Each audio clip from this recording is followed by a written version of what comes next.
नमस्कार, मैं हूं दीपाली राणा। आप देख रहे हैं गोल्ड स्पॉट और रिकॉर्ड स्तरों पर सोने में कारोबार, फिर चाहे वो कॉमेक्स हो या एमसीएक्स ही क्यों ना हो। 64,000 का हो चुका है सोना घरेलू बाजार में और इंटरनेशनल मार्केट्स में $2100 के पार प्राइसेस निकल चुके हैं। ये तेजी कहां जाएगी, क्या करना चाहिए इन स्तरों पर, इस सब पर हम बातचीत करेंगे। सोने पर यहां से ब्रॉडर आउटलुक भी लेंगे और नियर टर्म स्ट्रैटेजीज को भी समझेंगे और ये भी जानेंगे कि कौन से ट्रिगर्स हैं जो यहां से फर्दर की तेजी को ड्राइव करेंगे। बात करेंगे कच्चे तेल की, जहां पर थोड़ी सी नरमी हमने अब सस्टेन होती हुई देखी है। ओपेक की मीटिंग का आउटकम आ चुका है, डिमांड ठंडी है और इसीलिए कच्चा तेल भी नरम पड़ता हुआ दिखाई दे रहा है। यहां से क्या रेंज रह सकती है नियर टर्म में कच्चे तेल की, इसको भी समझेंगे एक्सपर्ट से और साथ ही बात करेंगे स्पाइसेस की, जहां पर हमने लगातार तेजी देखी थी नवंबर की शुरुआत से ही ऑन एंड ऑफ। वहां पर अब थोड़ा सा जो मसाले का कारोबार है वो थोड़ा सा ठंडा पड़ता हुआ दिखाई दे रहा है। इन सब पर हम बातचीत करेंगे। हमारे साथ है कामा ज्वेलरी के MD Colin Shah, Indian bullion and jewellers association के सेक्रेटरी सुरेंद्र मेहता, नीलबंग कमोडिटीज के वीपी कुणाल झा और एलकेपी सिक्योरिटीज के वीपी जतिन त्रिवेदी बने हुए हैं।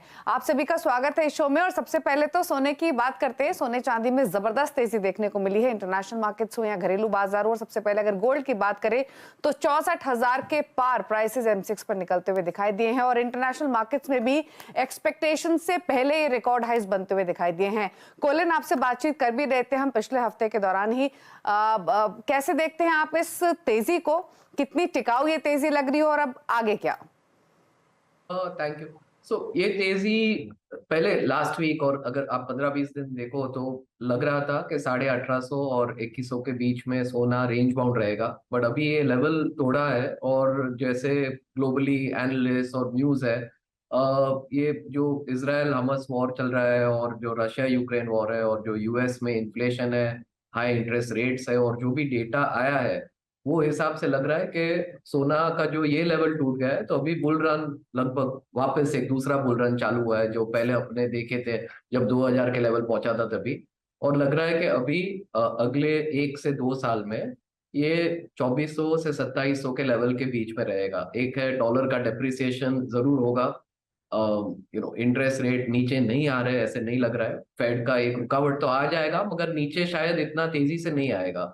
और जिस हिसाब से स्पेंडिंग हुआ है ये सब वॉर्स में यूएस से, एक डॉलर डेप्रिसिएशन होगा। गोल्ड सेफ हेवन है, सारे सेंट्रल बैंक्स भी गोल्ड की खरीदारी कर रहे हैं और गोल्ड अभी पॉजिटिव और बुलिश ही लग रहा है ये लेवल से।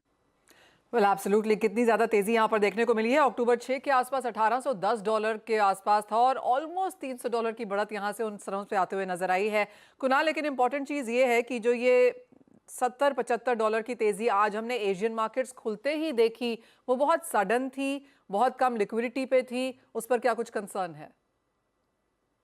जो ओवरनाइट जियोपॉलिटिकल डेवलपमेंट हुआ था, यूएस की नेवी शिप्स पे ड्रोन अटैक्स किए गए थे। दिस इज एक चीज बहुत श्योर हो गया है कि आगे जाके आने वाले साल में 2024 में जियोपॉलिटिकल कंसर्न कम होने की जगह बढ़ने वाले हैं। इफ आप स्टडी करते हो, कोई भी क्राइसिस जियोपॉलिटिकल फ्रंट पे जो स्टार्ट हुई है वो कंटिन्यू है, कोई कंक्लूजन आया नहीं है और with every going passing day वो डिटेरेट होती जा रही है। अगर आप ये जो इजराइल और हमास की भी जो कॉन्फ्लिक्ट देख रहे हो, उसमें दूसरी आजू बाजू के लेबनान है, जैसे सीरिया, ये सब ज्वाइन हो रहे हैं। लगातार इजराइल के ऊपर भी अटैक हो रहा है। ये सब देखते हुए लग रहा है कि जियोपॉलिटिकल लैंडस्केप खराब हो रहा है। That is one of the reason. Second, जो गोल्ड के लिए सबसे बड़ा हर्डल था वो था इंटरेस्ट रेट यूएस का, जो अभी डे बाय डे सबको क्लैरिटी आ रही है कि इंटरेस्ट रेट बढ़ने वाले हैं नहीं। नो मैटर, फेडरल रिजर्व के जो सब ऑफिशियल्स है 3 महीने से बोल रहे हैं इंटरेस्ट रेट बढ़ाएंगे, बढ़ाते कुछ है नहीं। जब मीटिंग आती है सिर्फ बोलते हैं। और अभी तो उन्होंने अपनी स्पीक का टोन भी चेंज कर दिया है। They are now saying that economy अगर खराब होगी तो नहीं बढ़ाएंगे।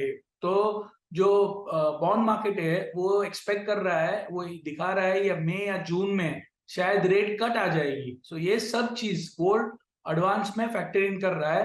तो ईटीएफ, गोल्ड के जो ईटीएफ जो लगातार सेलर थे गोल्ड में, उधर बाइंग आ रही है। तो आप समझिए गोइंग फॉरवर्ड, अगर हर साल लास्ट 2 साल से 900,000 टन की सेंट्रल बैंक गोल्ड बाई कर रहा है और अभी फिलहाल ईटीएफ 400-500 टन गोल्ड लेने आते हैं, तो गोल्ड में क्या हो जाएगा। ये सब चीज जो पहले से एंटिसिपेट कर रहा है वो इसको कैपिटलाइज कर पा रहा है। और गोल्ड का जो फंडामेंटल जो आपके शोज है, जब भी जो स्पेशल शो है या डेली आपका जो शो है, इसमें हम लगातार कहते आए हैं, और मेरा अभी भी मानना है कोई मंदी करनी नहीं चाहिए। 200-300 रुपए का करेक्शन आ सकता है, और जो मैं पहले भी बोलता था $1800 के भाव आपको दिखने वाले नहीं है आने वाले 3-4 साल। Gold is going towards a new trajectory, बहुत जोर से बढ़ा है। कोई भी छोटा मोटा करेक्शन आता है बाय कीजिए, मंदी मत ढूंढिए, इसमें मंदी है नहीं। $10-20 का कभी भी करेक्शन आता है बाय कीजिए। और मुझे तो ये हफ्ते में भी तेजी लग रहा है, 64,250 तक गोल्ड एक बार टेस्ट कर सकता है, ऐसा हमारा व्यू बन रहा है।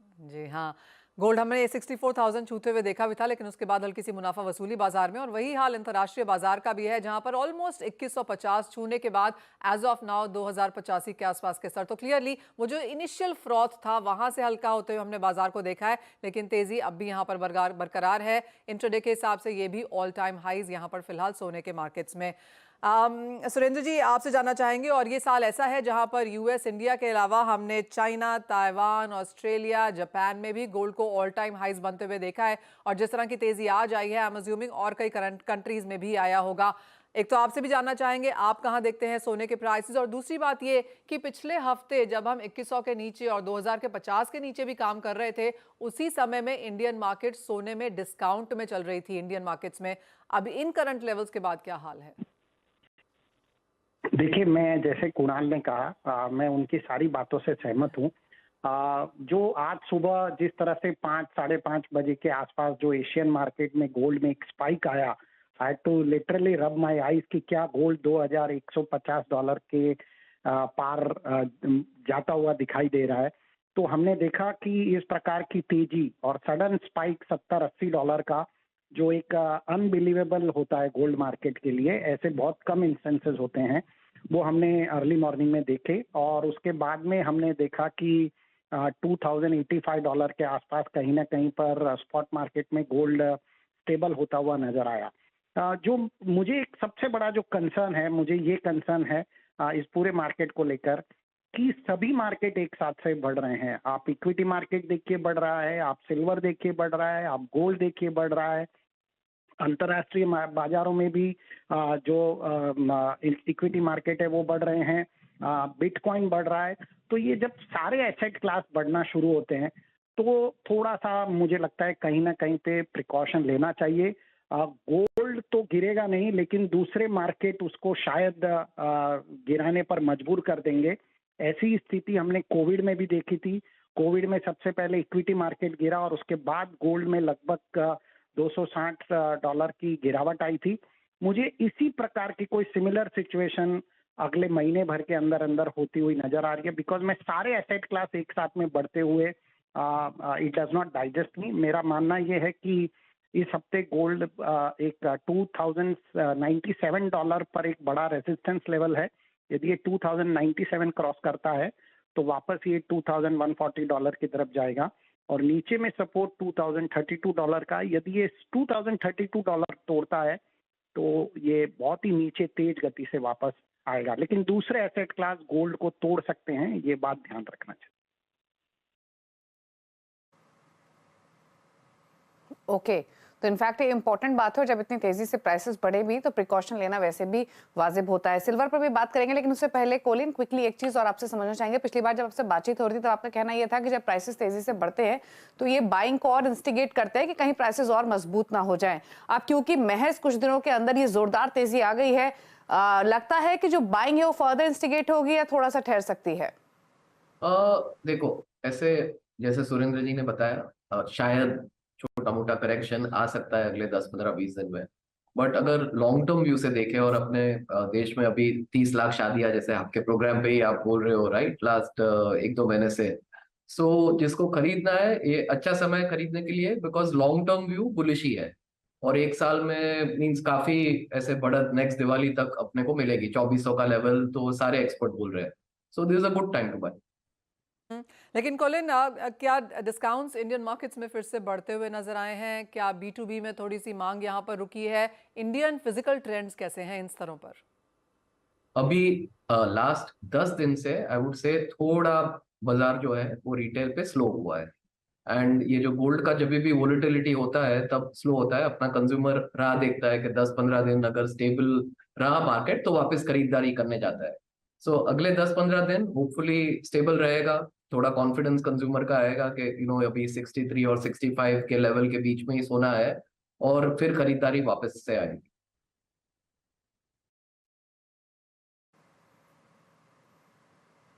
ओके, चलिए, तो प्राइसेस पर तो ब्रॉडर आउटलुक पॉजिटिव ही है, तेजी बनी रहेगी। अच्छा, क्विकली सिल्वर पर भी राय ले लेते हैं मिस्टर मेहता। यहाँ भी 7-8 महीने के हायर लेवल्स पर प्राइसेस आ चुके हैं।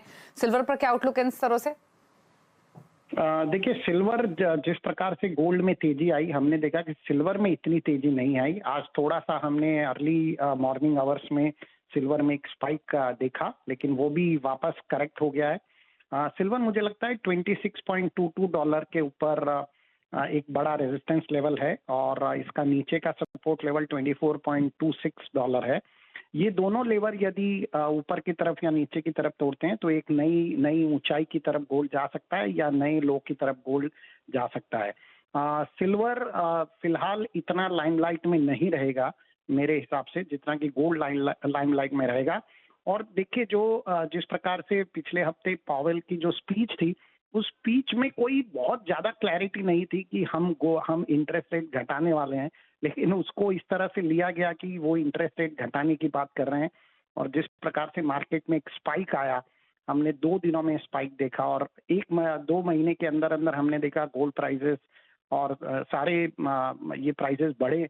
तो मुझे लगता है कहीं ना कहीं एक कॉशन की जरूरत है। इन्वेस्टर को भी, ट्रेडर को भी बहुत ध्यान लगाकर काम करना चाहिए, वरना ये पूरा मार्केट एक ट्रैप मार्केट है और इसमें बहुत बड़ा नुकसान हो सकता है।